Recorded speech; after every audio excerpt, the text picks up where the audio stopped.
Olá, crianças, tudo bem? Vamos dar início à nossa aula de História. Vamos trabalhar das páginas 24 a 27. Vamos trabalhar a formação das cidades na página 24. Antes de começarmos a falar sobre a formação das cidades, nós vamos retomar falando sobre as diferenças entre o modo de vida nômade e o modo de vida sedentário. Conforme trabalhado na aula passada, nós vimos que o nomadismo era o deslocamento constante em busca de alimentos e abrigo sem estabelecer um local fixo para morar. Já a sedentarização era um processo de mudança em que os povos nômades passam a se estabelecer em um local fixo em virtude do desenvolvimento da agricultura e da criação de animais. A formação das cidades na página 24. Com a sedentarização, consequência da Revolução Neolítica, surgiram as primeiras aldeias. Elas eram formadas por grupos familiares e contavam com algumas casas feitas de pedra, de barro e de madeira.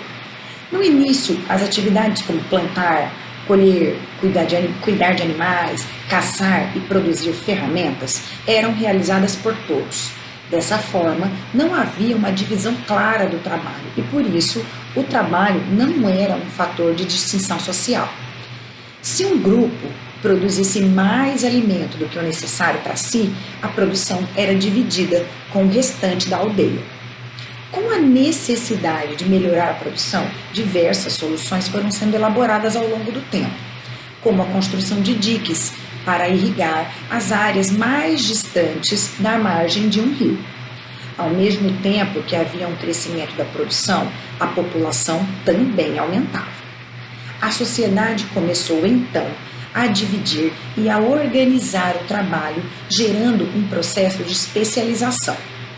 Nesse período, surgiu, por exemplo, o trabalho do pescador, do agricultor, do artesão, do guerreiro, entre outros, ou seja, um grupo se especializava melhor em certa atividade.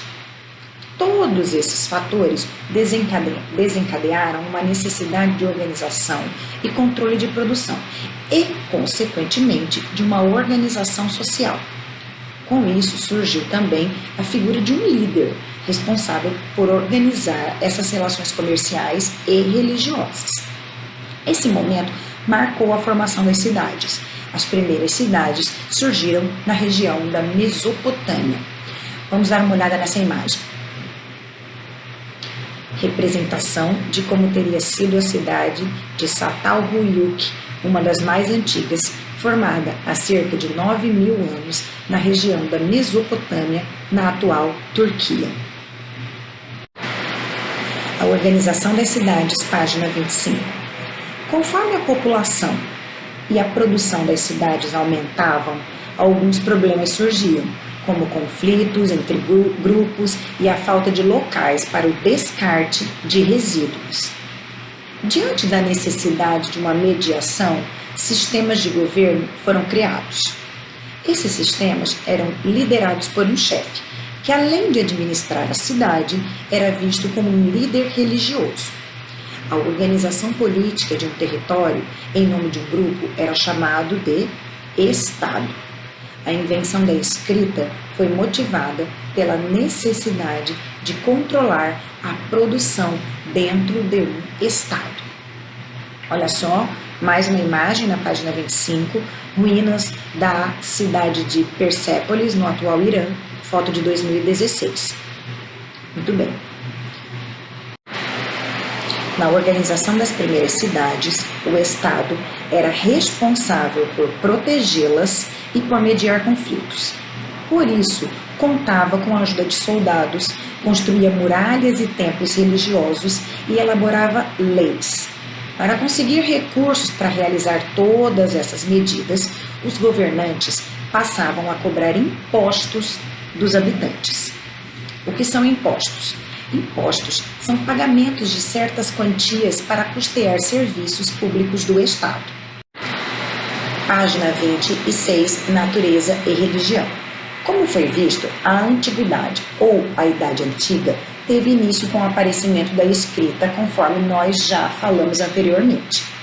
Nesse período, caracterizado pela formação das primeiras cidades, surgiram grandes civilizações, como a mesopotâmica, a egípcia, a grega, a romana e a maia.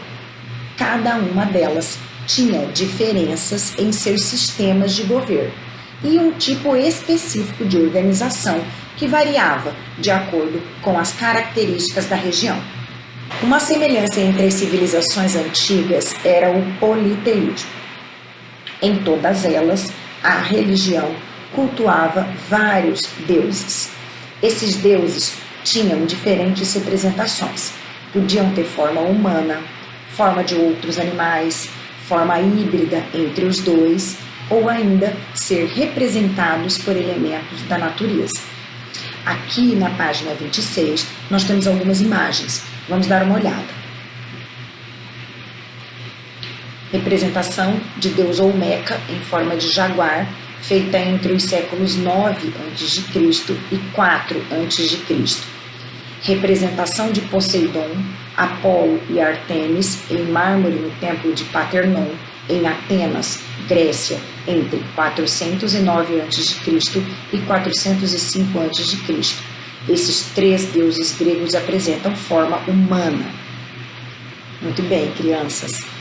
O culto aos deuses era um aspecto tão presente na vida dessas pessoas que estimulou a construção de vários templos. Observem essa imagem aqui. Templo de Luxor, no Egito, de cerca de 1400 anos antes de Cristo, foto de 2018.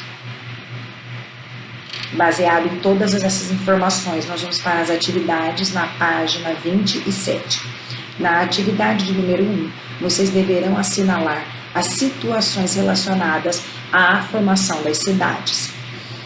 Voltem ao texto ou voltem esse vídeo para assinalar as questões. Na atividade de número 2, vocês deverão dizer o que é uma religião politeísta. Acabamos de falar sobre o politeísmo. É uma religião que cultua vários deuses.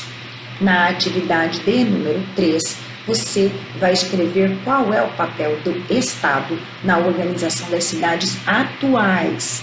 Isso é uma resposta pessoal, é uma resposta que você vai elaborar. Muito bem, crianças, ficamos por aqui. Voltem ao texto, voltem esse vídeo, façam as atividades diariamente, evitem o acúmulo de atividades e nos vemos na próxima aula. Até lá, tchau, tchau.